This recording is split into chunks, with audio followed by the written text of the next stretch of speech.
tal? Bienvenidos a esta nueva teleentrevista aquí en TVU Televisión de la Universidad de Concepción. Hoy nos acompaña Andrea Ursúa, la voy a presentar de inmediato porque está en pantalla. Andrea Ursúa, ella es presidenta del Consejo Regional Concepción del Colegio de Matronas y Matrones de Chile. Andrea, muchas gracias por aceptar esta invitación a conversar un ratito. ¿Cómo está usted? Muy bien, muchas gracias a ustedes por la invitación. La idea era conversar un poquito sobre la violencia obstétrica, que es un concepto, bueno, para nosotros, digamos, mortales, comunes y corrientes, relativamente nuevo. Para ustedes imagino que es un concepto ya bien antiguo porque por la profesión. Pero antes de entrar a eso, quiero partir por lo que siempre partimos en estas entrevistas. Saber la condición de ustedes en pandemia, cómo han estado trabajando. Tienen un rol fundamentalísimo, digamos, en traer al mundo, y voy a dejar aquí un par de datitos, aparte de los 220.000 niños que nacen en Chile, más o menos promedio, 220.000 niños que nacen en Chile promedio, algo así como 650 niños al día que nacen en nuestro país. Entonces, ustedes como colegio de matronas y matrones, ¿cómo han estado en pandemia? Para introducir un poquito el tema, Andrea, ¿qué dificultades han tenido? Sé que ha habido una disminución de la natalidad, por lo menos en el 2019, así parece que fue.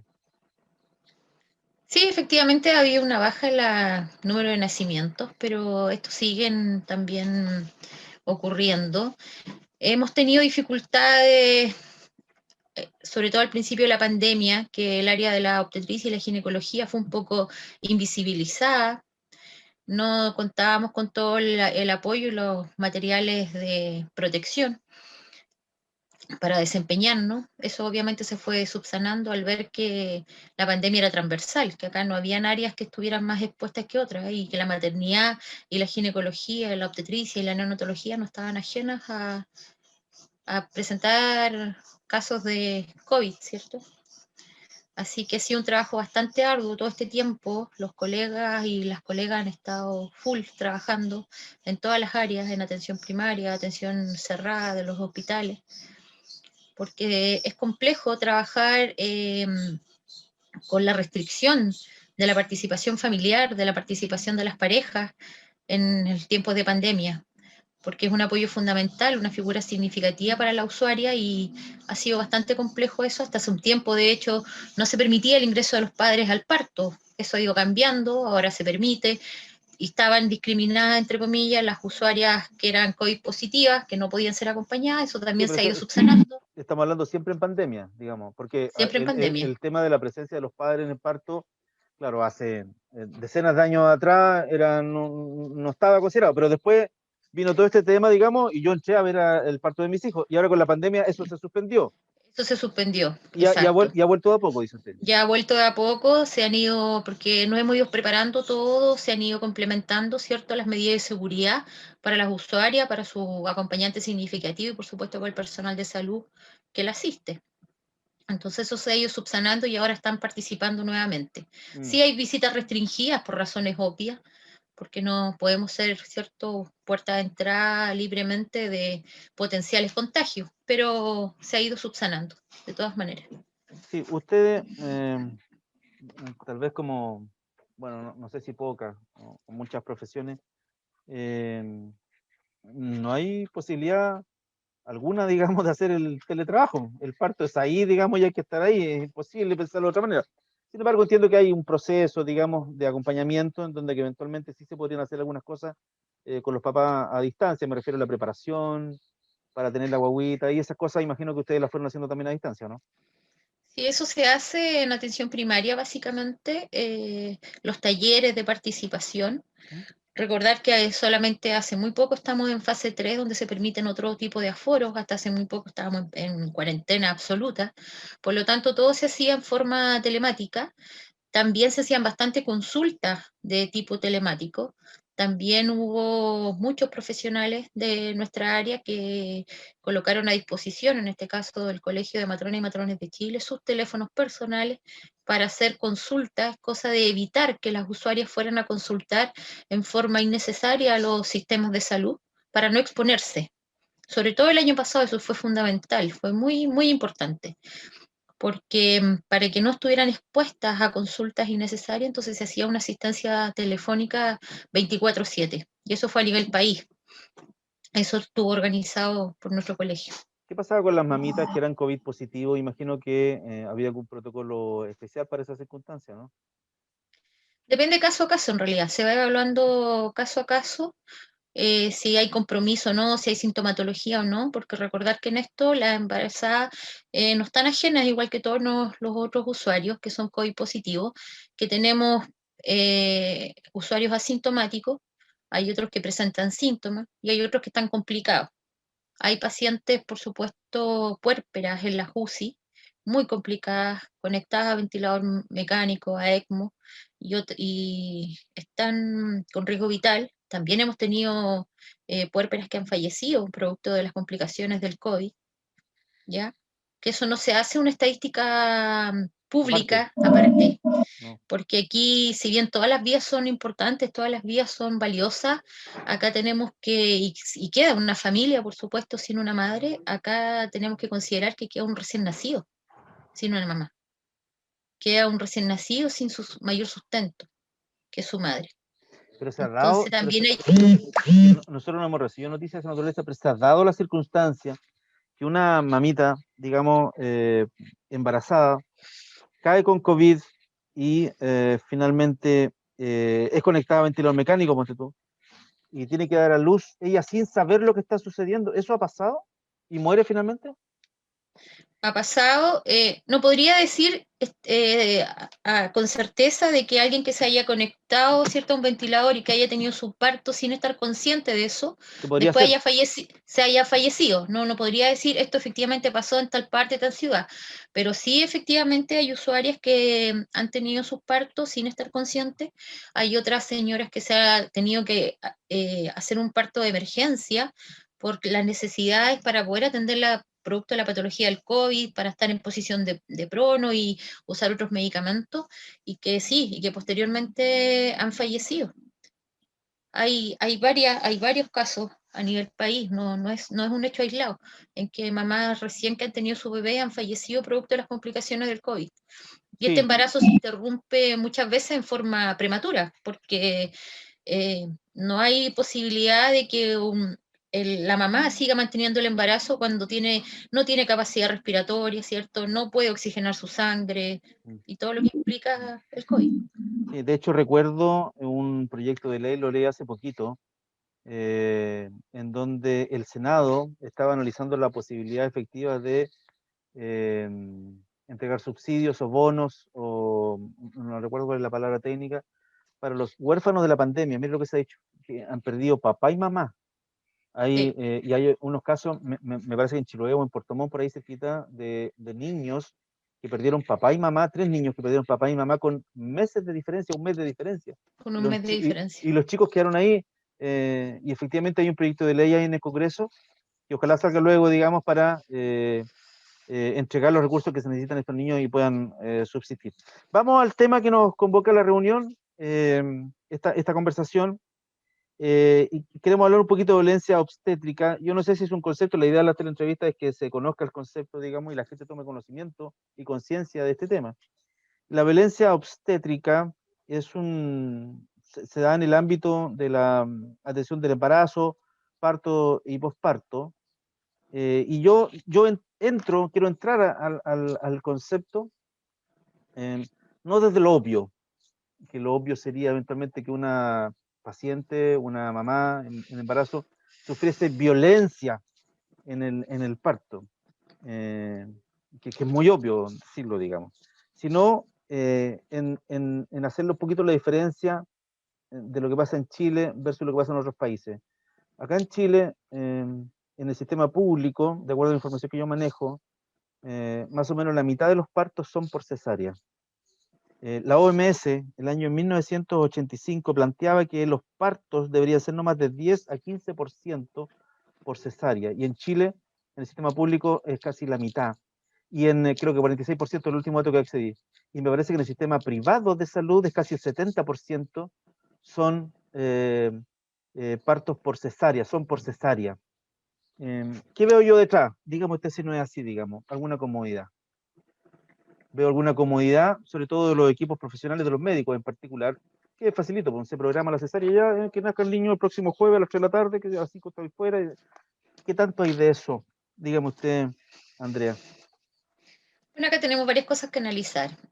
Lo primero que en el sistema público, en términos generales, la población que se atiende, no siempre la población que está en las mejores condiciones nutricionales ni de salud previa, de patologías previas, cuando enfrentan un embarazo. Además, hay otras patologías que se van desarrollando durante el embarazo. Entonces, no es que, no todos los casos es que se quieran operar a priori, ¿cierto? Por comodidad, como tú dices, pero hay casos que sí lo ameritan. Hay patologías, por ejemplo, hipertensiones que de repente se complican, que pueden llegar a síndrome de HELP, por ejemplo, y que corre riesgo la mamá y el feto. Por lo tanto, la indicación es interrumpir el embarazo por la vía más expedita, y si no está en condición de trabajo de parto, va a ser vía cesárea. Hay patologías de diabetes, tenemos mucha población sobrepeso, mucha población, ni siquiera sobrepeso, obesa embarazada, ¿ya? Que por lo tanto, cuando están descontroladas, esto se ve reflejado en niños de mayor peso al nacer, que muchas veces lo hace incompatible con un parto vía vaginal y también tiene indicación de parto cesárea. En el sistema privado, ahí también hay que señalar que más que la comodidad del equipo médico, como señala, es la decisión de la mujer. Habría que ver, por ejemplo, efectivamente cuántas de las mujeres que son operadas en el sistema privado no querían cesárea y cuántas realmente se fueron porque querían asegurar una cesárea, a diferencia del sistema público, que se hace por protocolo, ¿cierto? Siempre la vía al parto es vaginal como primera instancia y en caso de urgencia o emergencia, en otros casos, vía cesárea. Sí, nosotros no tenemos datos de eso, de cuántas mujeres en el sistema privado prefieren la cesárea versus el parto natural. No hay datos, efectivamente. No está en la estadística de eso, no está en la estadística, pero es un dato a considerar, porque por algo hay una demanda de la atención privada. Por lo mismo, por ejemplo, en el sistema de salud FONASA existe el PAD, que es un programa de pago asociado al diagnóstico, ¿cierto? Donde se paga un monto fijo y se puede atender un parto en la clínica versus la atención pública, ¿ya? Y eso le da la opción a la mujer de poder decidir. ¿Por qué la OMS dice que no más del 10 al 15% debieran ser partos por cesárea?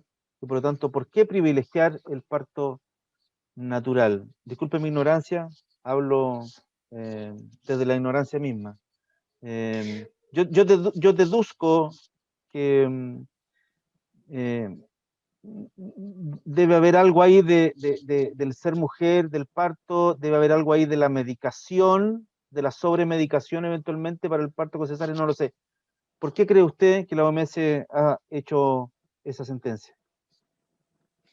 Porque ese porcentaje está dado por la patología propia de un embarazo que se debe interrumpir por vía cesárea, que son, por ejemplo, las presentaciones distóxicas.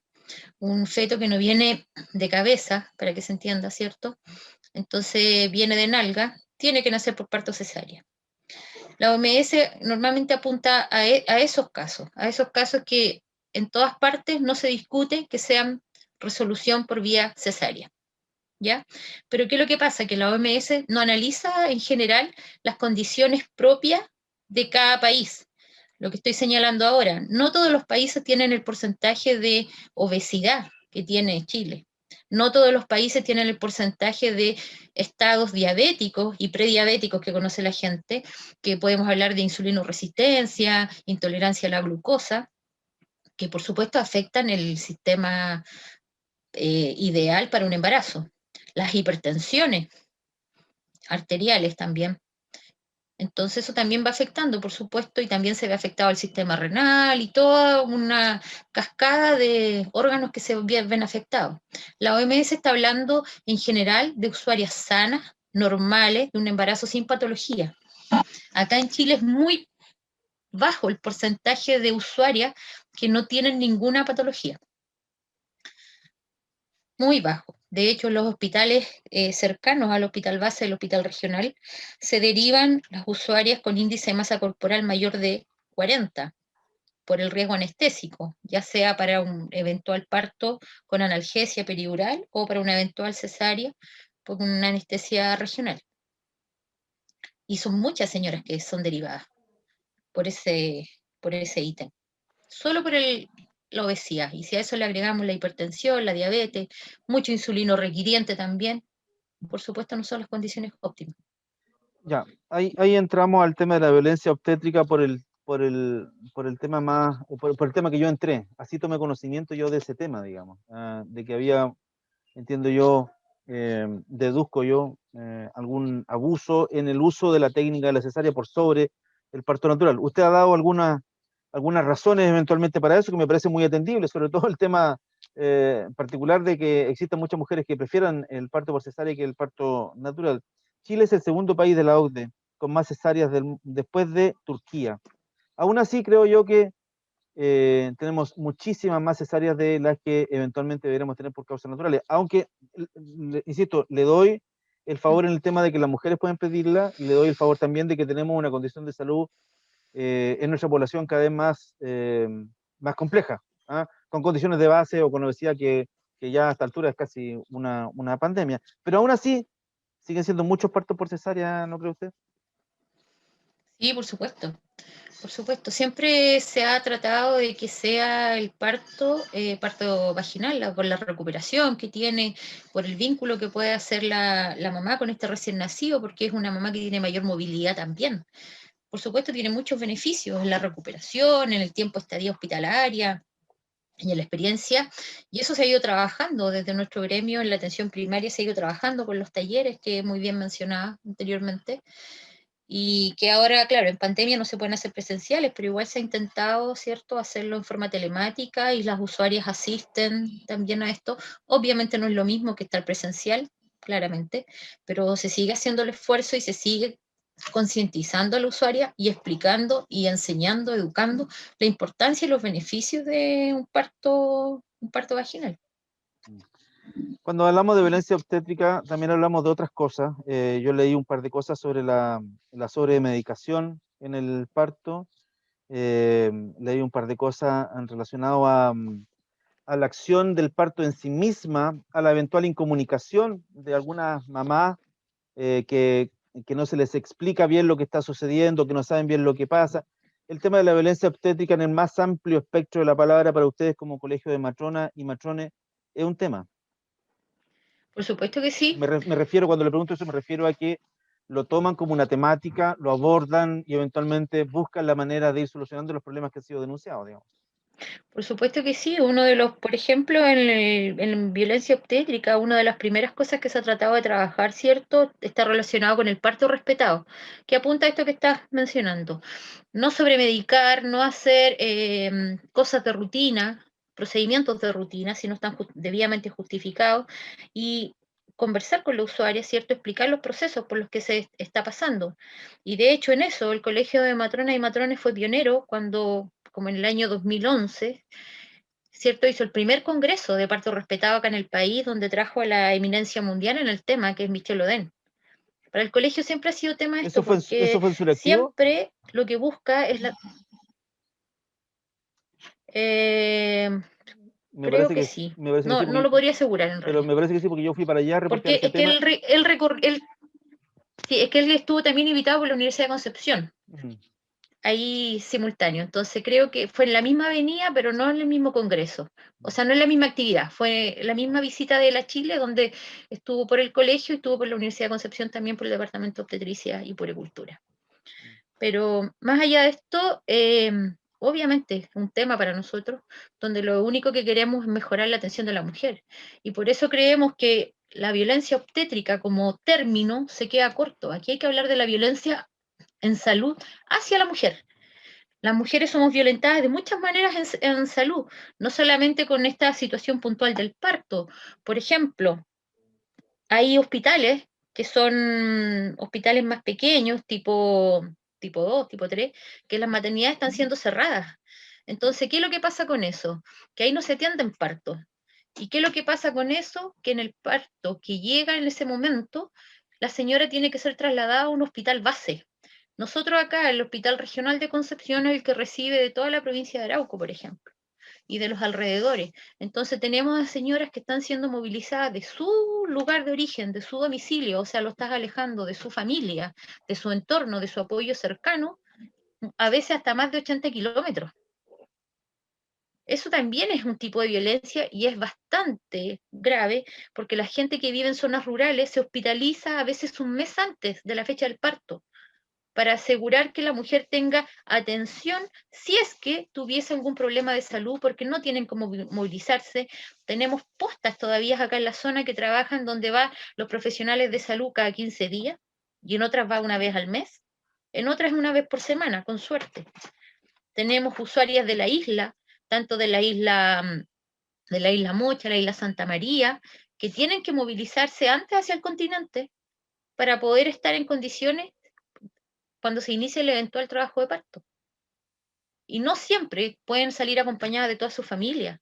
Entonces, ¿qué pensamos si una mujer tiene hijos que los deja solo en la casa, a cargo de otras personas, porque ella va a tener un parto?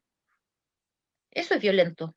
Y eso no tiene que ver necesariamente con el concepto en sí como violencia obstétrica, como algunos lo han definido, sino que es con todo el contexto. ¿Qué pasa con la violencia contra la mujer, por ejemplo, en el uso de los anticonceptivos? Lo que pasó ahora en pandemia, y no solamente ha pasado en esta pandemia, lo que ha pasado para las grandes catástrofes del país, para el terremoto también, que no había disposición, ¿cierto?, de poder seguir otorgando los anticonceptivos, porque los vendían en la farmacia con receta, por ejemplo. Las señoras no tenían opción de ir al consultorio a buscar la receta. Ahora fue muy bullado esto de la receta, ¿cierto?, de los anticonceptivos, para que la mujer en pandemia tuviera asegurada, ¿cierto?, la continuidad de su elección de no querer embarazarse de forma responsable. Eso también es una violencia muy grande hacia la mujer, Sí, porque la está en el fondo sometiendo a que se pueda embarazar de algo que ella no tenía planificado y que escapa a su orden. Todos sabemos que los métodos anticonceptivos no son 100% confiables, obviamente, nada es 100%, pero obviamente si suspenden los medicamentos, el riesgo es mucho mayor. sí, ha ampliado usted mucho el concepto de violencia obstétrica y me parece notable que así sea. Me llama profundamente la atención lo que me ha dicho esto del cierre de algunos lugares para parto. em, y eso es política pública. Y Sí, eso, es política pública. y es política pública. Y probablemente obedece a un criterio netamente económico. Ahorrar, no sé, que en vez que en Tirúa no nazcan huevitas. Que todas las huevitas vengan a nacer a Concepción, porque resulta que en Concepción ahí está todo el equipo, entonces te evitas el contrato allá de gente especialista para ese tema o el habilitar un lugar con las condiciones necesarias. A mí me parece fuerte eso. Violento, esa es la palabra. Me parece efectivamente violento. eh, y yo creo, ¿sabe qué? Yo voy a hacer como que la gente es buena en general.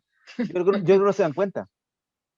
Yo creo que en la política pública no se dan cuenta. No han tenido esta conversación que hemos tenido nosotros dos, porque cualquier persona con dos dedos de frente se da cuenta de inmediato que ya no hay araucanos, nacen puros penquistas. ¿Sabes lo que pasa, Hugo? Que en esto muchas veces la gente que toma las decisiones no siempre se asesora o no siempre consulta a la gente que trabaja en las áreas, a la gente que está día a día en esto y que ve la realidad de esto.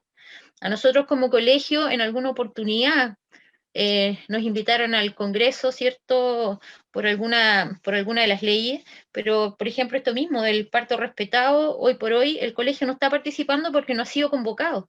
Nosotros, como Colegio Nacional, Colegio de Matronas y Matrones de Chile, no hemos puesto a disposición de las autoridades, de todas las autoridades, porque nuestro fin primero, fin último, es el bienestar de la mujer y todo lo que esto conlleva, de su familia, en la crianza segura, en el apego precoz, en todo lo que implica la figura de la mujer en un núcleo familiar. Entonces, de todas formas, nosotros siempre hemos estado aquí a disposición. Por eso que agradezco la invitación, la oportunidad de poder tocar estos temas, que no siempre la comunidad también los maneja, ¿No? que no siempre la comunidad sabe. Yo, por ejemplo, escucho, que trabajo en un hospital público, escucho de hospitales rurales que se vienen directo se vienen directo al hospital regional, por ejemplo, porque en su hospital saben que no hay matrona. Entonces ellos refieren como, ¿para qué voy a pasar a perder el tiempo? Donde debiera ser su hospital, su núcleo, debiera ser su base, y aquí yo soluciono, y aquí si yo estimo necesario, por supuesto, derivo lo que corresponda o lo que no. Pero no debiera ser que el usuario, como sabe que es una vuelta innecesaria, se ahorra eso y toma el riesgo de ir por su cuenta muchas veces al hospital. Imagínate, acá de Santa Juana, queda súper cerca de Concepción, pero son 50 minutos, si es que no hay accidente en la ruta. Claro, una ruta que no es muy segura, claro. Y una ruta que no es muy segura. Entonces, todos esos hechos son estresantes, son violentos, claramente, y no debieran ser. Ya estamos terminando esta conversación con Andrea Ursúa, presidenta del Consejo Regional de Matronas y Matrones. ¿Son cada vez más matrones o no? ¿O todavía sigue siendo un tema, evidentemente, de matronas? ¿O cada vez más? No, han ¿Están, aumentado, sí, están han aumentado llegando? la cantidad de matrones, sí, sí, se han aumentado. Sí, Bienvenidos sí, sean ellos todos porque suman a la perspectiva de la profesión, por sí, supuesto. sí, Tener otro enfoque también. sí, excelente. Yo recuerdo haber reporteado cuando este tema era solo de mujeres, y efectivamente recuerdo haber reporteado cuando ingresaron los primeros alumnos, y fue muy, muy interesante, un momento muy bonito. Andrea Ursúa, presidenta del Consejo Regional Concepción del Colegio de Matronas y Matrones de Chile, quiero agradecerle la posibilidad que ha tenido de conversar con nosotros. Ha sido muy gentil, pues muchas gracias. De nada, Hugo, si me das un minuto, quiero hacer un llamado a la población general, a todas las embarazadas, vacúnense contra el COVID. La vacuna se ha estudiado, obviamente no hay una casuística de años porque esto es nuevo, eso se entiende, pero la vacuna es segura, sus bebés no corren riesgo y ustedes tampoco. En la medida que estén vacunadas, van a pasarle las inmunoglobulinas a su bebé y sus bebés van a nacer ya con niveles de anticuerpos, protegiéndose contra el COVID, porque hoy por hoy los niños menores de 12 años no tienen opción a vacuna. Entonces, la forma de inmunizarlos es a través de la vacuna de la mamá. Así que las invito, las convoco a que se vacunen, que asistan a su centro de salud. Se han dado bastantes facilidades para que puedan vacunarse. Recuerden que los que se han vacunado han pasado la enfermedad bastante más suave, por decirlo así, que los no vacunados. Tenemos mujeres puérperas, embarazadas, que están en la UCI grave, que no se vacunaron. Y no se vacunaron por opción personal, muchas veces porque no quisieron vacunarse. Así que las convoco responsablemente, vacúnense y protejan a sus niños y niñas. Muy bien, muchas gracias. Que esté muy bien. Gracias a ti.